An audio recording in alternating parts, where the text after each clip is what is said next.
Evo nas opet ovde u Božjem domu i sada ćemo nastaviti ovo naše biblijsko proučavanje pod jednim naslovom što Isus rekao: ako ste vi u meni, ja ću biti u vama. I uzet ćemo nekoliko stihova koji ćemo propratiti iskustvom iz života, da vidimo kako to u praksi stvarno znači. I prvi tekst koji ćemo čitati nalazi se u knjizi Priče Solomunove ili Mudre izreke. Priče Solomunove ili nekim prevodima kaže Mudre izreke, 19. glava, 22. stih. U prevodu iz kojeg ja čitam, ovde u 19. glavi, 22. stih, kaže: čovjek je radostan kad čini dobro. I to je osjećaj svih nas. A u stvari, tu se hoće izraziti šta jedna ljubazna reč može učiniti. I pisac jedne knjige koja nosi naslov Kako voleti ljude, kako razgovarati sa ljudima, kaže ovako: ljubaznost je seme koje sejemo u srca drugih. Nikad nećemo znati gde će se ono ukoreniti, gde će rasti, gde će doneti mnoge plodove i kada ćemo sa radošću susresti neke ljude. Jednog dana, bilo je tu u Engleskoj, u gradu Darlington. I gradonačelnik tog grada po imenu John Morrell bio je ljubazan čovjek, voleo je šetati ulicama svoga grada i voleo je pozdravljati prijatelje i komšije. I na jednoj takvoj šetnji gradonačelnik je sreo čovjeka, nisu se poznavali, ali bio je to čovjek koji je upravo bio izašao iz zatvora jer je pušten, neku krađu je vršio u svom preduzeću i tako dalje. I kada ga je video gradonačelnik, znači vidi čovjeka koji prolazi, on njemu kaže ovako: zdravo prijatelju, zdravo prijatelju, drago mi je što vas vidim, kako ste? Nepoznatog čovjeka, gradonačelnik, poznati čovjek, pozdravio je ovako jednog prolaznika i to baš onoga koji je bio u nevoljama, koji se upravo vratio iz zatvora. I ovaj čovjek, kaže pisac, postiđen što ga je gospodin gradonačelnik pozdravio, otišao, ide dalje putem i razmišlja. Ja ću čitati što su zapisane, kakve su njegove misli bile. Zamisli samo, sam gradonačelnik mi se obratio. Razmišlja je tako ovaj robijaš. Možda ipak ima nade za mene, možda mogu početi svoj život iz početka i biti uspešan kako bih bio dostojan gradonačelnikove ljubaznosti. Dakle, vidite, kada nekoga fino pozdravimo, ne znamo u kakvoj je on situaciji, to itekako može delovati na njega. I onda nekoliko godina kasnije dogodilo se u jednom drugom gradu, da kažemo robijaš, prepoznao je gradonačelnika koji ga je tako lepo pozdravio, prišao mu je blizu i rekao mu je: želim vam se zahvaliti zbog onoga što ste meni učinili za vreme kada sam izašao iz zatvora. Gradonačelnik kaže: ne znam na što mislite, ne mogu se setiti da sam nešto učinio za vas. Sigurno ste me zamenili sa nekim drugim čovekom. Dobro vas se sećam, kaže bivši robijaš, zar vi niste bili gradonačelnik Darlingtona? Pa jesam. Upravo sam bio pušten iz zatvora i hodao sam ulicom sažaljevajući samog sebe. Vi ste me ljubazno pozdravili i to je promenilo moj život. Puno vam hvala što ste mi dali hrabrost da se opet suočim sa životom u svetu. I onda pisac koji opiše kaže: često je potrebna samo jedna ljubazna reč da bi nečiji život doživeo preokret. Zamislite, mi kao hrišćani to znamo, a i trebali bi to i činiti. I onda kaže ovaj pisac, možeš i ti to danas učiniti za nekoga. Nekada mi mislimo da možda ljudima trebamo izrecitovati celu Bibliju, puno reči reći, da se on promeni, da bude drugčiji i tako dalje. Ali evo vidimo šta jedna reč ljubazna može učiniti i to je jedan lepi primjer, a Isus nas je učio da budemo ljubazni, da budemo na taj način u njemu. Evo jedan drugi tekst. On se nalazi u Evanđelju po Marku, 10. glava, 16. stih. Evanđelje po Marku, pisano je živahnim jezikom, kaže se da je obično evanđelje mladih, jer Marko puno i često puta govori kako Isus i odmah Isus ustade. Evanđelje akcije. Marko 10.16. Tada ih je zagrlio, blagoslovio, stavljajući ruke na njih. Što ovdje Marko kaže za Isusa? Kada je hteo nekoga blagosloviti i lečiti, tada ih je zagrlio i blagoslovio ih stavljajući ruke na njih. I vezano uz ovakve stihove, jedan američki pisac, ona se zove Helen Colton, napisala je knjigu The Gift of Touch, što u prevodu znači dar dodira. Dar dodira. I onda ona kaže, dodir prenosi snažniju poruku o ljubavi od bilo kakvih drugih reči. Zamislite to. Kad nekoga dodirnemo, kad nekoga potašemo po ramenu, to mnogo više ima koristi nego, kaže, bilo koje druge reči. Ništa ne izražava brige toliko kao topli zagrljaj. Stisak ruke, kad se s nekim pozdravimo, čini da se ljudi osjećaju prihvaćenima. Tapšanje po ramenu upućuje poruku ohrabrenja, budi bez brige. Budi bez brige, sve će biti u redu. Dodir po obrazu, znači volim te. I evo kako se to odrazilo u životu jednog mladića, jednog učenika, premda vidjet ćemo da je to jako važno, jer taj najvažniji naš znak prijateljstva, kaže ovaj pisac, da je najviše zanemaren. Najviše zanemaren. I ako to ne učinimo, kaže, skoro da ne možemo preživiti bez toga.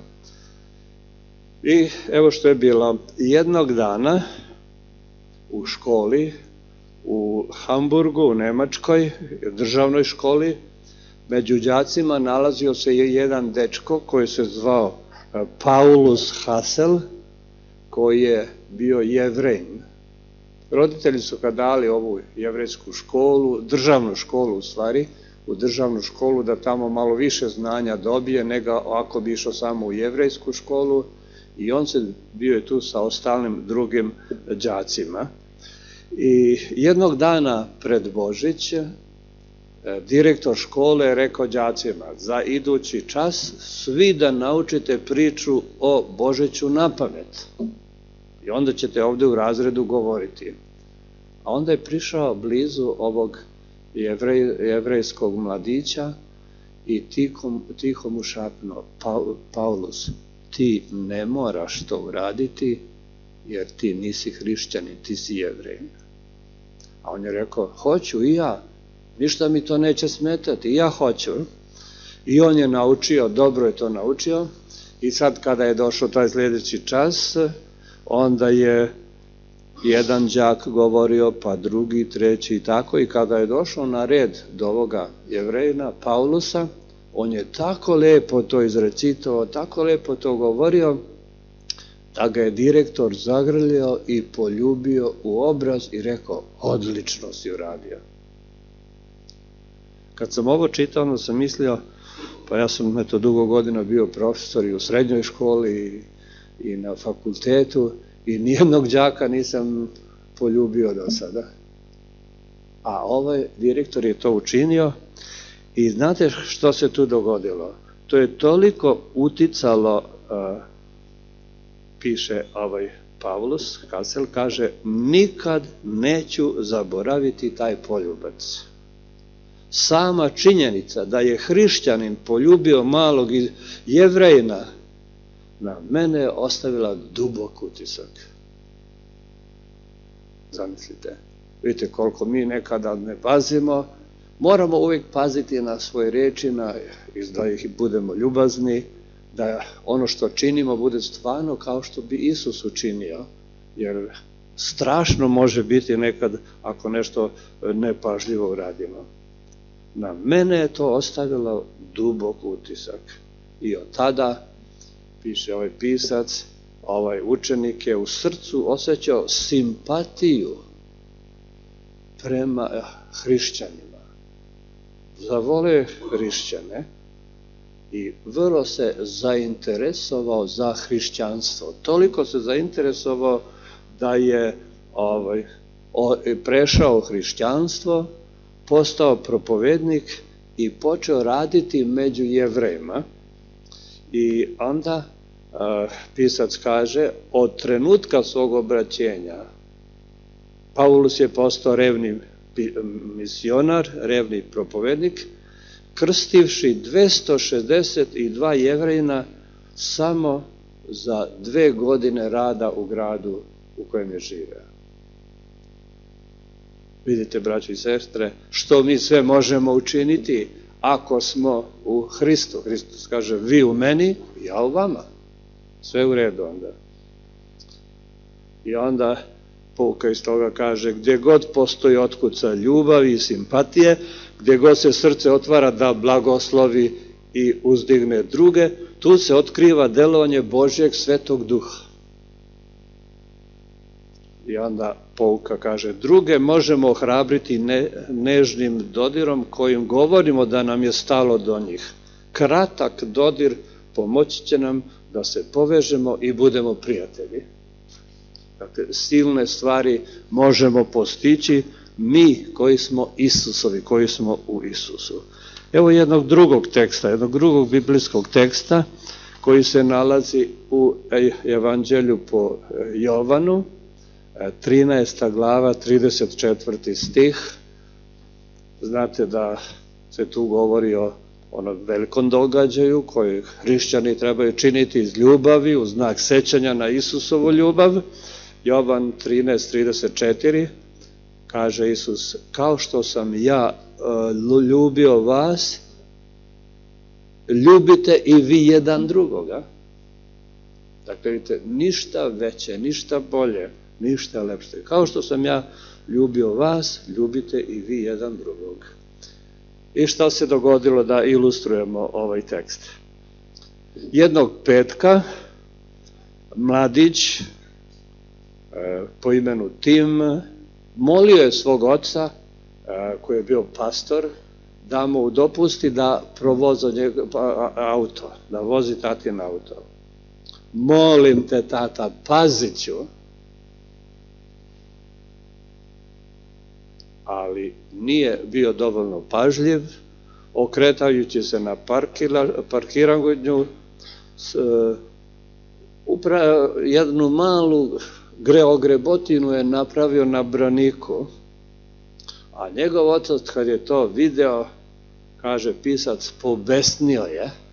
Znate ta reč pobesnio šta znači? Zamislite, zbog jedne male ogrebotine na automobilu. I onda kaže, skoro nikada ti ne dam da voziš moj auto, a kad ti dam, ti ga upropastiš. Nikad više da nisi tražio od mene to. Grmio je tata. I 2 sedmice posle toga, otac je izbjegavao da razgovara. Nije razgovarao sa sinom, nije želeo da ga susretne, a sin je mislio da bi bilo što, plašio se da bilo što kaže svom ocu, jer bi to pogoršalo situaciju. I sada slušajmo ovo. Bila je Gospodnja večera u crkvi, otac, poznati pastor, imao je mnogo poteškoća sa svojom propovedi. Govorio je o stavu učenika na posljednjoj večeri, rekao je pravi hrišćani ne gledaju na razlike i služit će drugima. Ako čak imate nekoga da ste ljuti, morate se osloboditi te ljutnje. Isus je nama oprostio, ni mi ne smemo učiniti ništa manje za one koji su se ogrešili o nas. Zamislite, praktični život ovog pastora i propoved koju sada govori drugima, ali šta se dogodilo? Pranje nogu je vreme kada peremo i osjećaje. Brišemo te osjećaje ljutnje prema drugima. I taj se pastor tada strašno osjećao. Nije mogao da nastaviti sa propovedi. Skratio je propoved, poslao je vernike, braći i sestre, da idu da peru noge. Na vratima prostorije sobe gde su braća prala noge, susreo je pogled svoga sina i popustio je. Imaš li nekoga s kim ćeš prati noge? A sin je samo odmahnuo glavom. Nema. Dok je otac na kolenima prao sinu noge, molio se u sebi, Gospode, pomozi mi da se oslobodim svoje ljutnje na sina. To uništava moju zajednicu s njim i moju zajednicu s tobom. Ovoga se uvek setim kada imamo svetu večeru i kada se to čini i razmišljam za sebe, a nekad ne može pobeći misao od nekoga koga znam da je nešto učinio nekome, a nije se izmirio ili popreko se gledaju i drugčije govore njemu. I vidite, ako to činimo mehanički, ako to činimo bez da imamo ovakav jedan osjećaj, onda to nije ništa. Onda smo samo, došli u jednu grupu, u jedan klub gdje smo se družili, prijateljstvo, gledali kako se nosi ona i šta radi ona i gotovo. Ne, to ne znači kao što sam ja vas ljubio i vi ljubite tako mene. I kada su ustali, srdžba je iznenada nestala iz pastora. Osjećao je kako u njegovom srcu raste ljubav prema sinu i onda je rekao, oprosti mi sine, ti si mi mnogo važniji od tog glupog automobila. A onda i kaže, volim te sine i ti oprosti meni, tata, i ja. Sin nije mogao izgovoriti dalje reči i zagrlili su se. I onda pokazao, kaže, ljubav se pokazuje opraštanju. Samo nam Isus može pomoći da se oslobodimo ljutnje kako bismo bili sposobni oprostiti. Ako smo u Isusu, on je to taj koji nam može pomoći da oprostimo. Idemo još 2 stiha. Imamo ovde jedan stih iz 1. Jovanove poslanice, 4. glava, 21. stih. 1. Jovanova 4.21 kaže i Jovan ovako. Znate da je on apostol ljubavi. Sestra Vać za njega piše da je bio u početku vrlo grub, vrlo oštar, ali je, znate, kad su Isus i učeni išli kroz jedno selo i kad ih nisu primili i kada on kaže Isusu daj gromove da ih spale, a postavite, postoje apostol ljubavi. On piše, ovu zapovest imamo od njega. Ko ljubi Boga, neka ljubi i svoga brata. Znači, ko ljubi Boga, neka ljubi i svoga brata. I sad je reč o jednom bratu u Africi, koji se zvao Fešto Kivengere. u Ugandi je tu bilo, bio je profesor u jednoj ugandskoj misionarskoj školi. On nije podnosio svog direktora, a taj direktor je bio Englez. Nije bilo nikog razloga za to, osim što je direktor bio Englez. I onda je on rekao, mrzim tog čoveka. Kad bi se barem vratio u Englesku, odakle i došao. Jedne noći, dok se ovaj Fešto molio, osetio je da mu Isus govori, ti mrziš tog čoveka, ali on je ipak tvoj brat. O ne, Gospode, prepirao se tad Fešto sa Isusom. On nije moj brat, on je Englez. A samo su Afrikanci moja braća. I onda je čuo kako njemu Isus kaže, ja volim tog čoveka onoliko koliko volim i tebe. Kažem ti, on je tvoj brat, sad idi k njemu, ali Gospode, što da kažem? Reci mu da ti je žao što si ga mrzio. Biblija, a i sestra White nas uči da ako smo nekoga mrzili, a je taj da ne zna da smo ga mrzili, dužni smo ići i reći, izvini što sam te mrzio. Dakle, vidite evo što kažem. Reci mu da ti je žao što si ga mrzio, moli ga da ti oprosti. Ali, o Gospode, to će biti jako teško. Ako voliš mene, volit ćeš i brata svoga. Seo je na svoj bicikl, krenuo na putovanje od 75 km kroz planine, šume, po vrućem tropskom suncu da posjeti čovjeka kojega je mrzio. Zamislite vi to. Nekada nam je, ja mislim, teško 75 km voziti bicikli da idemo i da nekoga koga volimo posjetimo, a ovdje je trebalo posjetiti ovoga koga je mrzio. I šta se bilo? Dok je okretao pedale prašnjavim putovima, dogodilo se čudo. Pričajući kasnije o svom iskustvu, rekao je, osjećao sam kao da moj bicikl ima motor. Moj svet se promenio, sad sam imao brata u toj kući, a ne osramljenog ili osamljenog Engleza, kog sad sam mrzio. Takva je Hristova sila, kaže ovaj epizod. Božja ljubav promenila je Festu u mržnju, u ljubav prema bratu. Kad je stigao misionarevu kuću, ušao je, zagrlio čovjeka koga je ranije prezirao. Isusova ljubav mi je pokazala da si ti moj brat, rekao mu je. Molim te, oprosti mi što sam te mrzio, stvarno mi je žao. I tako belac i crnac su plakali, zahvaljivali Bogu za tu čudesnu silu Božje ljubavi. I onda Polka kaže, neguješ li u svom srcu predrasude prema nekome, tko je tvoj brat ili sestra? Isus može ukloniti svu mržnju, sumnju ili strah svojom ljubavlju i spojiti vas kao prijatelje. Ovu zapovest vam dajem. Ljubite Boga, ko ljubi Boga, neka ljubi i svoga brata.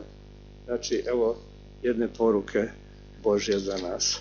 I na kraju jedan stih koji je u 1. Petrovoj poslanici, 2. glava, 21. stih, 1. Petrova 2.21, Petar kaže ovako, i Hristos je trpio za vas i ostavio vam primer da idete njegovim stopama. Zamislite, ništa bolje od ovoga. I sada, šta ovde, jedan primer, što jedna stara priča ilustruje, koliko je važno da se odlučimo za Isusov put. Bilo je to 1495. godine u Italiji, u gradu Milanu. Tamo je živeo onaj čuveni slikar Leonardo da Vinci i on je radio imao je u svom studiju veliko platno i na njemu je slikao sliku posljednje večere. To je radio dugo vremena, dugo godina i kad je slika skoro bila završena, ostalo je još da nacrta lik Isusa Hrista i lik Jude Iskariotskoga koji ga je izdao. I evo kako se umetnik tada mučio s tim. Kaže, gde da nađem lice tako nevino, tako profinjeno da istinski može prikazivati Hrista. Godine su prolazile, išao je gradom, po crkvama, gledao da nego ga nađe. Kako ću pronaći lice koje je toliko znači za Isusa Hrista? I onda druga muka je bila, i kako ću pronaći lice koje je toliko otvrdnulo grehom i prevarom da može prikazivati Judu Iskariotskog? Dva teška problema za ovog velikog umetnika. I onda kaže u knjizi, jednoga jutra kad je došao u jednu malu crkvu i video jednog mladića kako u jednom horu stoji, peva, izgleda jako fino, profinjeno, i odmah mu je sinula misao, možda je ovo model za Isusa Hrista. Nekoliko dana mladić je pozvao je, nekoliko dana je mladić bio u njegovom studiju, on je sedio dok je umetnik crtao i kada je bila slika gotova, mladić je zadivljeno gledao u sliku. I onda kaže mladić, zaista je divno, voleo bih da stvarno mogu biti kao on. A njemu Michelangelo, veliki Leonardo da Vinci kaže, možeš biti kao on, samo sledi njegov primjer. Možeš biti kao on, samo sledi njegov primjer. Slika još uvijek nije bila gotova, trebao je naći nekoga koga će gledati kad bude crtao Judu. Išao je ulicama grada, danju, noću, dani su prolazili meseci, godine, nikako da nađe jedno takvo lice. I jednog dana, kada je išao ulicama grada, nekoliko godina, koliko prošlo je, 5 godina od kada je počeo slikati sliku. Na ulicama grada vidio je čoveka u dronjcima, zapazio je, njegove oči su bile prepune kajanja, a čelo izborano od godina provedenih u grehu. Prišao je njemu i kaže, moraš poći sa mnom, rekao je Leonardo uzbuđeno. Daću ti hranu, daću ti prenoćište, sutra moram naslikati tvoje lice i dobro ću ti platiti. I dečak je pošao sa umetnikom, prespavao je te noći, doručkove ujutro je seo na stolicu dok je umetnik slikao. I kada je Leonardo to lice onako crtao da izgleda kao Judino, kada je završio, prosjak je pogledao ovaj čovjek u tu sliku i onda sa očima punim suza ovako je rekao, zar me ne poznajete? Ja sam ona ista osoba koja vam je pre nekoliko godina pozirala kad ste crtali Hrista. Da sam barem poslušao vaš savjet. Evo vidite, braći i sestre, što se sve može dogoditi u životu jednog hrišćanina ili bilo kojeg čoveka, a mi posebno ako želimo stalno biti sa Hristom, moramo uvijek biti uz njega. I onda na kraju pisac kaže, izaberi Hrista danas za svog prijatelja. Ne misli to na one koji nisu, nego i ako smo mi izabrali, pošli za njim i sada još jedan put treba da učinimo to odluku, nikad nećeš žaliti zbog toga. I negde kad sam to govorio, pevali smo onu pesmu, srešćemo se tamo na obali slave. I to će biti divni trenutak kada se oni koji su iz sveta došli, zbog naših ljubaznih reči, zbog našeg dodira, zbog našeg pozdrava, zbog našeg ljubaznosti prema njima, a i sestra Vojt kaže kada dođemo na nebo, bit ćemo iznenađeni kad će nam mnogi prići pa će reći tada i tada dao si mi tu knjigu, tada i tada si mi to rekao, tada i tada si me tako pozdravio i zahvaljujući tome ja sam prihvatio Hrista i danas smo ovde. I ovo bismo završili jednom, pročitao sam u jednoj knjizi jednu priču koja nosi naslov U krugu radosti. Vrlo dobro odgovara za ovo što smo čitali, U krugu radosti. I čitaću je celu, jer su reči tako dirljive i fine da ne bi nešto propustio. I kaže ovako, jednog dana, ne tako davno, na vrata nekog manastira pokucao je seljak iz obližnjeg sela. Kad je brat vratar otvorio teška hrastova vrata, seljak mu sa smeškom pruži prekrasan grozd i rekao, brate vrataru, znaš li ti kome sam doneo ovaj najlepši grozd što sam ga ubrao u mom vinogradu?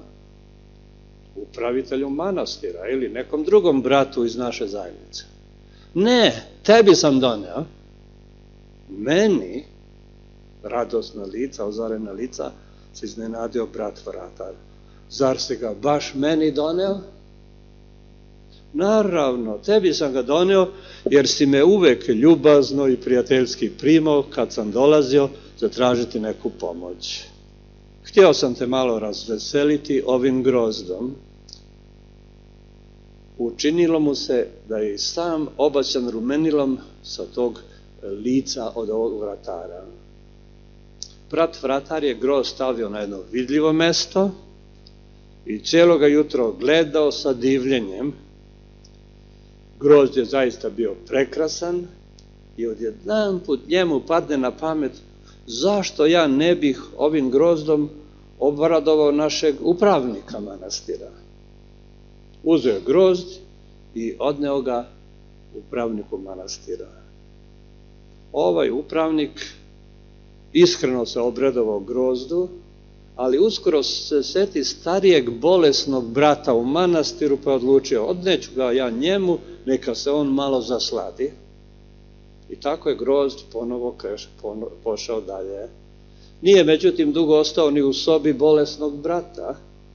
Ovaj je odlučio obratovati brata kuvara koji se po cijeli dan znoji oko peći spremajući hranu. Brat kuvar je grozd poslao bratu drugom voditelju manastira da ga malo razveseli, a ovaj ga je odneo najmlađem bratu u manastiru od kojega je grozd i pošao dalje. Kružeći od brata do brata, grozd je ponovo dospeo k bratu vrataru sa onom željom da ga malo razveseli. Tako bi završen krug radosti. Zamislite to. I sad, čujte, jako lepa pouka i s tim završavamo. Gdje kaže pisac, nemoj čekati da neko drugi započne. Na tebi je danas red da otvoriš krug radosti. Ponekad je dovoljna mala iskra da zapali veliku vatru. Sa iskrom dobrote moglo bi se početi menjati svet. Ljubav je jedino blago koje se umnožava kad ga delimo. Ova rečenica mi se jako svidela. Ljubav je jedino blago, jedino bogatstvo koje se umnožava i širi kada delimo ga dalje. To je jedini dar koji se što uvećava sve više, što ga se više troši. To je ujedno jedno poduzetništvo u kojem se upravo trošenjem više zarađuje. Poklanjaj to blago, razdeli ga, razbacaj na sve strane, do dna isprazni džepove i kotarice, isprazni čašu i sutra ćeš ga naći više nego si ga imao jučer. I evo, braći i sestre, zar nisu ovo divne pouke iz Božje reči iz iskustva ljudi koji su doživjeli tako nešto, koji su proživjeli, a eto, sada smo imali priliku da to malo proučimo, da bi i mi doživjeli tako nešto. Neka nas Bog u tome blagoslovi, neka nam pomogne, a Isus će to učiniti ako mu mi dozvolimo. Ne dozvolimo da bilo što drugo prekida tu vezu između nas i Isusa, između nas i naših prijatelja, jer samo tako možemo biti njegovi i samo tako ćemo se sresti tamo. Srešćemo se tamo na obali slave. Čuli ste tu pesmu, tako jedna fina pesma, šteta što je nemamo, ali srešćemo se tamo na obali slave. I neka Bog blagoslovi da se zaista sretnemo tamo na toj velikoj, slavnoj i prekrasnoj obali slave. Amin.